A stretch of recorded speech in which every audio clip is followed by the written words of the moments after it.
इस न्यूज के प्रायोजक हैं servo step power private limited, servo step for strong tomorrow और अयाज परफ्यूम्स।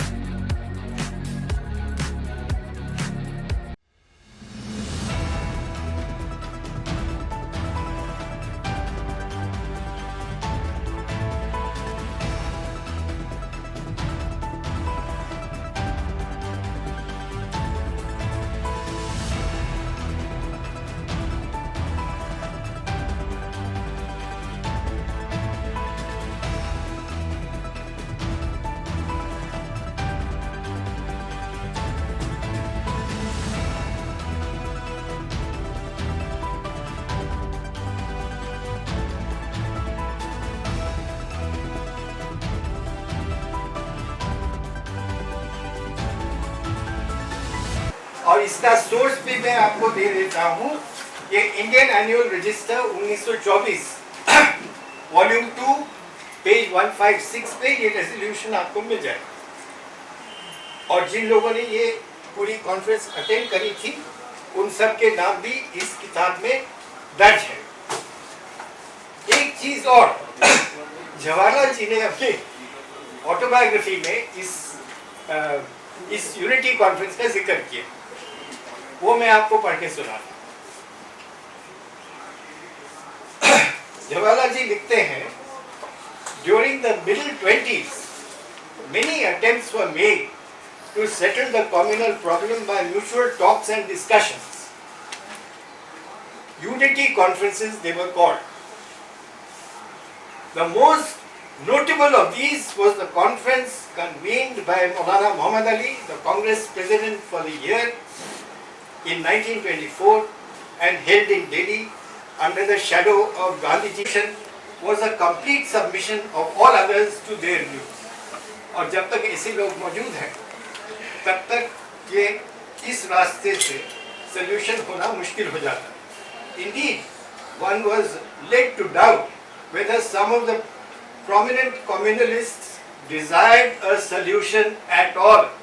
हमें ये डाउट होने लगा कि ये जो कम्युनलिस्ट वहाँ मौजूद है, कुछ जो मौजूद थे, वो क्या सल्यूशन चाहते भी थे या नहीं।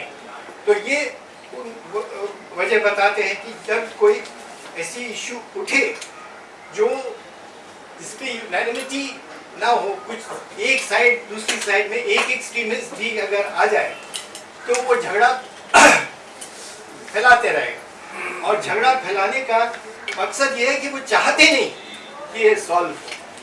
पर इस बात यूनानिमिटी के पॉइंट में मैं आपको एक पॉइंट ऑफ फैक्ट बता दूं, ये जो रेजोल्यूशन जो मैंने अभी आपको पढ़ के सुनाया, यूनिटी कॉन्फ्रेंस 1924 का, ये यूनानिमसली पास हुआ। ये यूनानिमसली पास हुआ, इसमें कोई डिसेंट नहीं था। तो इस कॉन्फ्रेंस में स्वामी श्रद्धानंद भी थे और मदन मोहन मालवीय भी थे, जो जिनको ये जो इनको तो डिनाई नहीं कर सकते कि ये हिंदू लीडर्स वाकई हिंदू लीडर से झूठ के हिंदू लीडर्स नहीं थे। ये नहीं था कि राम यहाँ पैदा हुए वो डोम के नीचे, वो खाली इजाजत मांग रहे थे इस बात की कि बाबरी मस्जिद के बगल में हमें सेक्रेटरी ऑफ स्टेट इजाजत दे कि हम मंदिर बना दें। This was the only prayer in Mahant Raghavir Das's suit, which was dismissed in 1885 by the Faizabad. पर बढ़ते बढ़ते एक शुरुआत होती है, फिर उसमें कुछ और जुड़ जाता है, फिर उसके बाद कुछ और जुड़ जाता है, फिर उसके बाद कुछ और। असली बात यह है कि ये इसको पॉलिटिकल मोबिलाइजेशन के लिए इस्तेमाल किया जा रहा है। तो इसलिए नाउ योर क्वेश्चन है that there might be, say, a Christian denomination in Canada, A versus B, and they may have a dispute over control of that place. Maybe they will, maybe they do, but that is not the issue here, because if any denomination says that it should change because this is what it was on 15th August 1947, then this act will come into play. Then this act will come into play, that all proceedings which relate to that character of 15th August 1947, if any attempt is made to change that character. मेरा ये कहना है कि देखिए, places of worship act क्या कहती है? वो ये कहती है कि जैसी परिस्थिति एक पर्टिकुलर तारीख थी जबकि हम लोग गणतंत्र बने, उस तारीख तक जो भी था परिस्थिति, उस तारीख तक वो हम एक्सेप्ट कर चुके हैं, एज अ स्टेट हम कर चुके हैं। तो उसको फिर किस लिए ये खोला जा रहा है, हमको मकसद भी देखना चाहिए और कौन खोल रहा है, किस लिए खोला जा रहा है, for political means and is that permissible. तो हम इसीलिए इसके बिल्कुल खिलाफ हैं। और इसी वर्शिप एक्ट 1991 में बनाया गया था और उस वक्त इसमें यह रखा गया था कि बाबरी मस्जिद के इशू को छोड़कर जो भी देश भर में रिलीजियस प्लेसेस हैं उन सब की स्थिति वही रहेगी जो 15 अगस्त 1947 के दिन थी। लेकिन देखा यह गया कि कुछ समय से कि इस एक्ट का उल्लंघन करते हुए भी किसी न किसी तरीके से रिलीजियस प्लेसेस के कामकाज में, वहाँ के स्ट्रक्चर में कोई ना कोई परिवर्तन किया जा रहा है।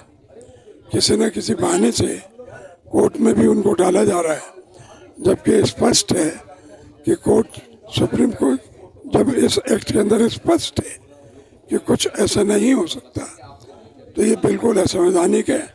शायद कुछ ऐसे लोग हैं जो इस देश में अमन चैन लागू नहीं रखने देना चाहते।